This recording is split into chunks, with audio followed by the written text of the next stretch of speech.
వీళ్ళ బాధ చూస్తే ఇక్కడ గదిలో బుద్ధి అయితే లేదా అధికారం ఎవడొస్తాడో వచ్చినాక వాళ్ళతో మాట్లాడిపోదాం అనిపిస్తుంది. అసలు వీళ్ళకి ఆర్డర్లు ఎవరు ఇస్తారో తెలియదు. కానీ ఏం జరిగినా కానీ రేవంత్ రెడ్డి నువ్వైతే బాధ్యుని అవుతావు దీంట్లో. దేశానికి రాష్ట్రపతి ఎట్లనో గ్రామానికి గ్రామ సర్పంచ్ అంత అట్లా దేశానికి రాష్ట్రపతి. ఒకవేళ వీళ్ళు ఏం జరగకూడదేమో జరుగుతాయి.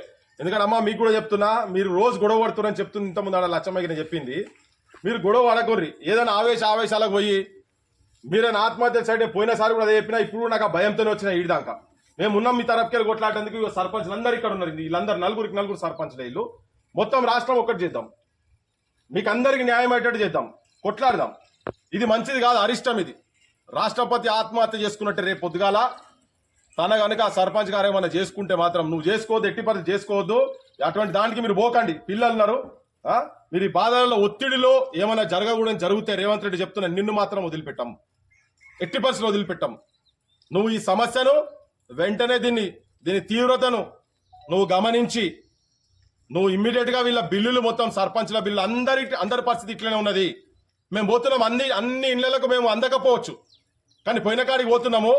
వస్తాం, మీ తరఫుకెళ్ళి మేము కొట్లాడతాం. ఇలా ఈ వర్షంలో కూడా ఇక్కడ కూర్చున్నాం, పొద్దుటి సంతిలో కూర్చున్నాం. ఇంకేడకంటే ఆడికి పోతాం, ఏడకంటే ఆడికి వస్తాం, మీ గురించి కొట్లాడతాం.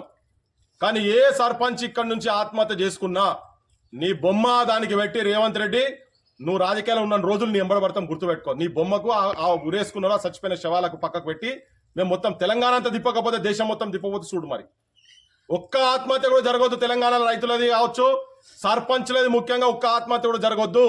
మళ్ళా చెప్తున్నా, దేశానికి రాష్ట్రపతి ఎట్లనో ఊరికి సర్పంచ్ అట్లా రాష్ట్రపతి ఆత్మహత్య చేసుకున్నట్టే.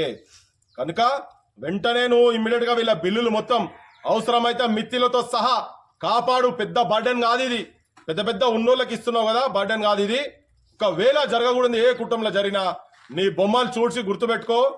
నువ్వు అనుకుంటున్నావు పోలీసు వాళ్ళు గిలీసోళ్ళు, నువ్వే పోలీస్ మంత్రివి కదా, నీ పోలీస్ మంత్రితో నువ్వు ఏదో చేయాలని నేను అనుకునేవు. మొత్తం నువ్వు వాక్కును మాత్రం ఎవరు ఆపే సవాలే లేదు.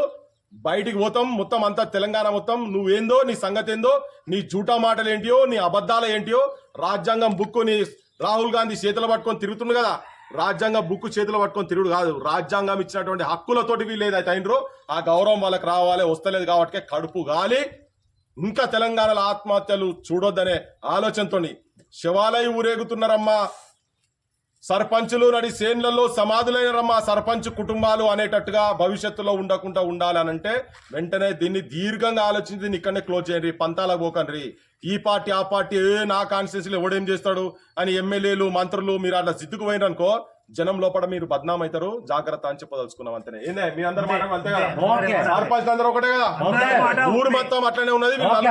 సర్పంచ్ అట్లే ఉన్నారు. అందరికి వాళ్ళ బిల్లులు మాత్రం రావాల్సిన అవసరం లేదు. అమ్మా మీరు జర సాకల ఇలమ్మలు సమ్మక్క సారకలను ఇప్పటిదాకా దేవతల కాడ ఉండొచ్చినాం. పోషమ్మ, మైసమ్మ, కటమైసమ్మ, దుర్గమ్మ దేవతల ప్రతిరూపాలుగా మీరు ఉండాలి. కొట్లాడి మీ బిల్లులు సాధించుకుందాం అంతనే. కానీ మీరు ఆ దిక్కే పోగానే మీరు కూడా జర పంచాయతీ పెట్టుకోకూడదు. జర జై తెలంగాణ, జోహార్ తెలంగాణ మన వీరులకు, జోహార్ జోహార్.